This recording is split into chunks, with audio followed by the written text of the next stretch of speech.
Today we're going to be taking this 579 out to Bowie, Texas and bringing it back on a test drive.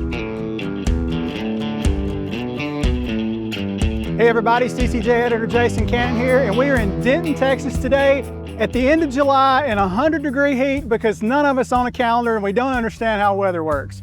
Now the 579's been around since about 2012. Obviously this is not a model year 2012. There's some newish technologies on here that I want to get to experience and I want to show you guys, and I'm going to ask Zach Gross, Peterbilt marketing manager, to kind of talk to us a little bit and tell us a little bit more about it. So we're going to hop in this truck, we're going to hammer the HVAC because it is 100 degrees out here, and we're going to do it right now. 579 introduced in 2012. 2 years later, we get the 579 Epiq. Right. And this is an Epiq. So what makes it an Epiq? What makes it an Epiq? It's got all along the fenders, along the front, you have an air dam where the bumper's at. Your fairings have shields at the bottom. There's closeouts at the wheel well. Anywhere where you can improve any kind of aerodynamics, we do so. So like at the wheels, we have fairings at the tandem axle to close out the gap between the tandem wheels there. We have wheel covers to improve aerodynamics there. This truck right here, it's an Epiq Max package is what we call it. And it's basically just got closeouts and shields everywhere to make it as aerodynamic as possible. So Pete in 2018 comes out with the UltraLoft. Yep. What makes this an UltraLoft? So the UltraLoft, the sleeper is fully integrated into the cab. So, you know, it's not a cab that gets bolted on from the back, but it's completely integrated. So whenever you see in our factory, we have a cell specifically designed for the UltraLoft for building that. It's a quite impressive robotic assembly that's putting all that together, but making the cab and the sleeper one seamless design that's completely integrated. So whenever you look at the roof fairing, for example, there's a really smooth transition from the cab to the sleeper, all in an effort to improve aerodynamics and get the most fuel economy. Headroom in an UltraLoft is what, 8 feet? Yeah, 8 feet. It's the tallest in the industry. It's an 80-inch sleeper, so it's a long sleeper. We have some of the biggest mattresses in the industry. Our mattresses are not only are they long, but they're wide too, and then really good headroom. So 2012 is the birth of the 579. 2 years later, it's the Epiq, and then 2018 is the UltraLoft, and then 2021, the 579 enters its second generation. Yep. And that second generation included the digital display here, and you guys are one of the first ones to go to a digital display. I think it's still the largest one, but tell me a little bit about the Gen 2. What happened from Gen 1 to Gen 2? Well, since you said the digital display, we can talk about that first. So we went from, you know, kind of a small screen with analog gauges to a fully digital display. Inside the display, you have all the gauges and things that you would expect from a truck, but the driver can put up whatever he wants to see in real time or minimize it for those that don't really want to see gauges. So it's kind of really customizable for the driver to be able to set up things as they want to. I mean, on the exterior of the truck, it's a brand new hood. The hood is shaped around, we have a different cooling module package that came out. And so with that, we narrowed the hood and the hood's lower, so it's better visibility and also better aerodynamics. We went through, I can't even tell you how much computational fluid dynamics or CFD we did working on the aerodynamics of this truck to make it exactly right. You'll notice the mirrors here, they have a very aerodynamic design to them. You know, those were redone with this truck. It's a new bumper design that matches the hood design. Again, it's all about aerodynamics, and it's got an air dam for good airflow. The powertrain system, so some of the things in the powertrain changed. I talked about the cooling module. Also, the air cleaner now sits on top of the engine mounted air cleaner for improved acoustics. The old generation had an air cleaner that was on the firewall. The engine mounts are acoustically tuned as well, and that's all in an effort for a nice quiet cab. The fairings are different on this truck. We have fairings that you don't need tools to tip them out, so you can get to your DPF, SCR, or fuel tank or depth tank or whatever. So those are all new. The headlamps, so whenever we launch this truck, we have LED headlamps, or you can get halogen. The LED ones have heating on them, so if it's cold and icy or whatever, make sure to get your lamps hot and get the ice off of them. Along with the forward lighting, whenever we launch this new truck, the LED fog lights on it, they're pretty neat. They do a couple different things. So They're fog lights for sure, but they're also driving lights. And then at nighttime, whenever you're turning left or right, it illuminates where you're cornering at. So it just adds a little bit of brightness to show you what you may be turning into. So I guess on the interior, we had a new dash, some new interior colors, along with that display that we talked about. But yeah, it's a good truck. It's been out for a little while now, and everybody I talk to seems to really enjoy it. How about the camera mirror system? I mean, that's, it's 2026, so 6-7 years ago, that was a futuristic, oh, that'll never happen. And now they're basically everywhere. I mean, everybody offers a camera mirror system as an option. So what are your thoughts, and what do you hear from customers who are looking at speccing that as an option on their unit? I think it's a good improvement. Some of the drivers that I've talked to that use it, especially at nighttime, they really like at night for it to have the night vision where you can like clearly see, especially whenever you're backing a trailer, be able to clearly see where you're going at. Like you say, cameras are kind of everywhere, but I think moving forward, they're just going to become more and more integrated into the truck. What about MX power versus Cummins power? I know when it comes to Peterbilt, I have my choice of Powerplants. What's the percentage split between MX power? It was 50-50 for a while. It's not quite there. The PACCAR powertrain in 2024, we had some more design enhancements to the powertrain, and we've been collecting a lot of data for years now. But when you look at the improvements we did with the 2024, our uptime's been phenomenal. There used to be some issues we'd have with injectors and camshaft, and all that's gone away. So the reliability of our PACCAR MX engines is very good, if not better than some of the competitors that we kind of benchmark ourselves to. Power-wise, this truck that you're driving here is 455 horsepower. It can go up to 550, I believe.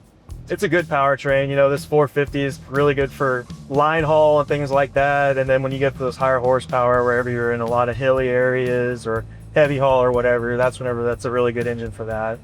And of course, you know, Cummins is a great engine as well, but I think the PACCAR MX engine has just really come a long way in the last few years. It's a good engine for people. So what's the difference between a Cummins customer and a MX customer? Like, if I have the ability to spec one or the other, have you noticed any trends to where this type of driver or this type of fleet tends to go this way versus the other way? There's definitely some of that. You know, we have some customers that we buy X15s, that's all we've ever bought, that's all we want.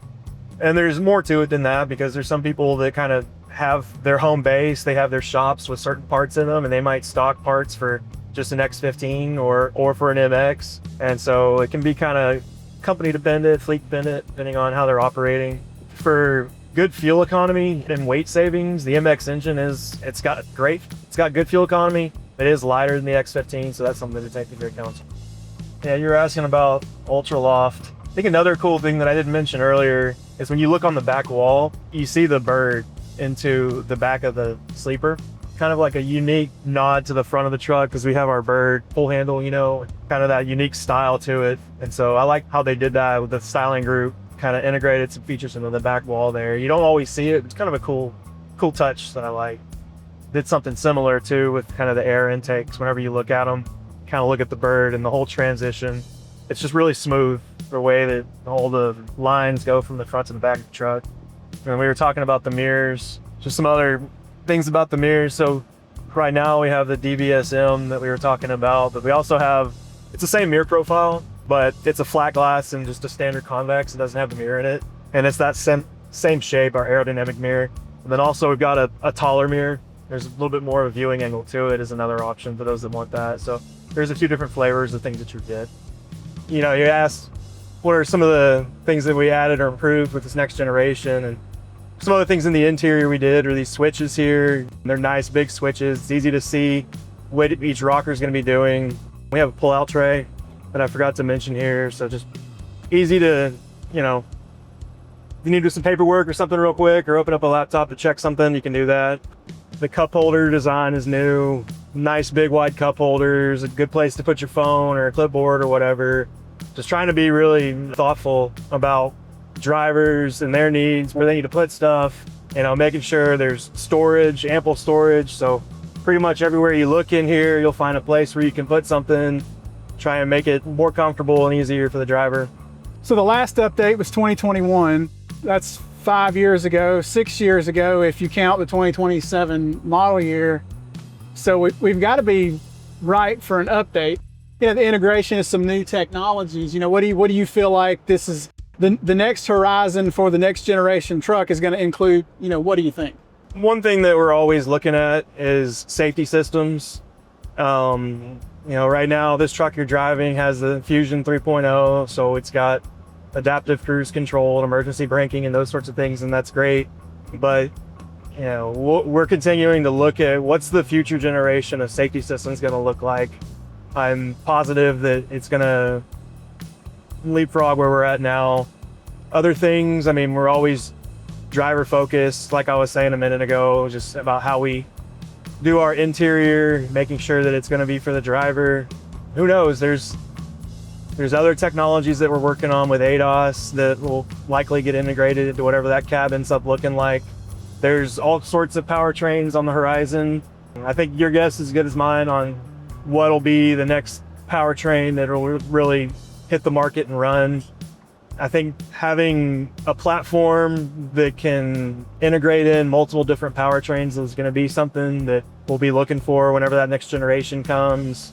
Technology and safety systems, like I mentioned. Cameras will probably be in abundance. I would think that there would be cameras all over that thing because that seems to be the way things are going, both for safety, for autonomy, and driving systems.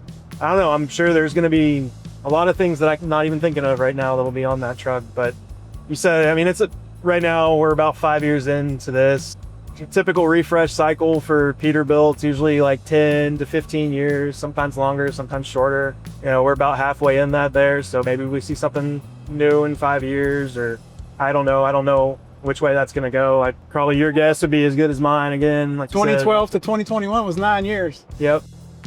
So what are some of your thoughts on, I'm going to call it the passenger carification of transportation?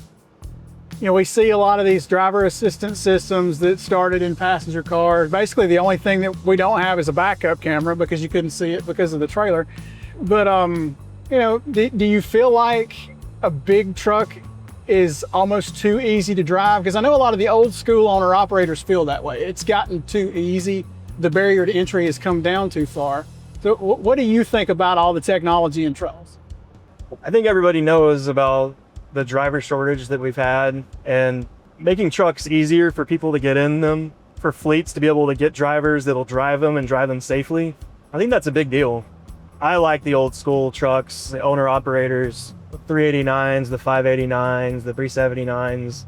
I think those are really cool trucks, and I hope they're here to stay for a really long time. But that type of truck fits a certain group of people, and then there's other people or other companies that are looking for something different. And like we were talking about this a little while ago, but you got to have the right truck and the right application, and so these technology forward trucks, there's applications for them and there are needs for them. So I think they're here to stay, and they're only going to continue to grow and become probably more automotive like, to make it easier for people. I was talking to somebody last week and they're having some problems with their batteries dying with this one particular driver, and he was trying to figure out what was going on here. So the fleet manager went down and checked out the truck, and the driver had a whole video game setup going on in his sleeper, and all the computers and whatever he was using for his gaming, it was killing the batteries. And the fleet manager didn't know that. And it's not something that you'd probably have to think about, truckers having a bunch of gaming equipment in their sleeper 20 years ago, but now it's like, oh, well, we gotta make sure we spec a truck that can handle whatever this driver is gonna be doing to it, including all the gaming and computing and whatever. So there's things that are changing, and I think it's just something that Peterbilt has to watch as markets change and evolve, and needs change and evolve, that we're making sure we're meeting customers where their needs are and giving them the product they need. Peterbilt's kind of unique in that it's a very owner-operator brand, but this is a fleet truck. Mm-hmm. So is that advantageous, you think? Yeah, I think it's definitely advantageous. We try and build the truck for the right people, and so like we have our 579, it's an on-highway, it's a fleet truck. Owner operators do buy it, but mainly it's a fleet truck, good for fuel economy. There's some people out there that they don't really want that.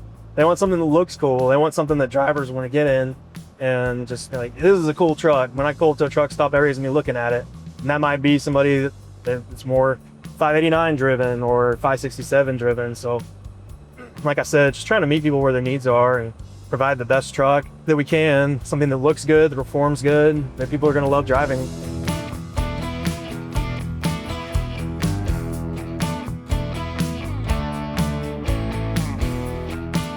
Zach and I have been in this truck for about 2 hours and roughly 110 miles. And I'm gonna get Zach to hop in the back and tell us about the comfort area for when we get out of the driver's seat and we wanna hop in the bunk. All right, this is our UltraLoft sleeper. I want to show you all some of the features and benefits here. I'll start with some of the storage. So you got storage down here. Got a work tray right here. Here's your sleeper controls right here. More storage right here. You got power right here for anything you need to power. Light, here's a spot for a microwave.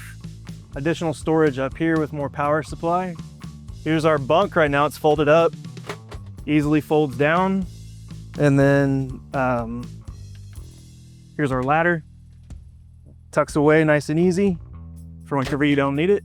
In this truck, we have windows, one down here, one up here. Down here at the bottom, a place to put shoes for whenever you want to store those. This is our refrigerator. Here's a nice wardrobe closet. Be able to hang up clothes. More storage space up here. Window over here in the corner. This truck's got SmartAir. Be able to keep your cab nice and comfortable without running the engine. Most headroom in the industry. It's an 80-inch sleeper. Come check it out.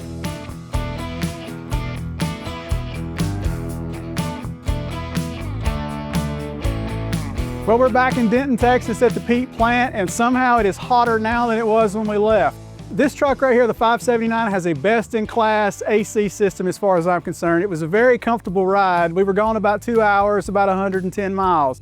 Peterbilt is at this interesting intersection of an owner-operator brand with this fleet truck. But I think you can see a lot of the owner-operator influence in this truck. There's chrome. There's a lot of flashy appointments. There's a visor. There's lots of cool things on this fleet truck. So you get to balance the cool with the fuel economy, with the technology, with the safety, with the aerodynamics. So that makes this truck a little bit unique in its own little space. On our drive, we were tugging about 65,000 pounds. MX-13 had 450 horse. Didn't really struggle with it at all. There were moments you could tell it was there. There were moments you thought you were bobtailing, but it never really felt heavy. The truck makes good power. This is a full PACCAR powertrain, engine, transmission, and rear. Excellent ride quality. The 579 Gen 2 came out in 2021. That was 5 years ago. So for the 2027 model year, it'll be 6 years old.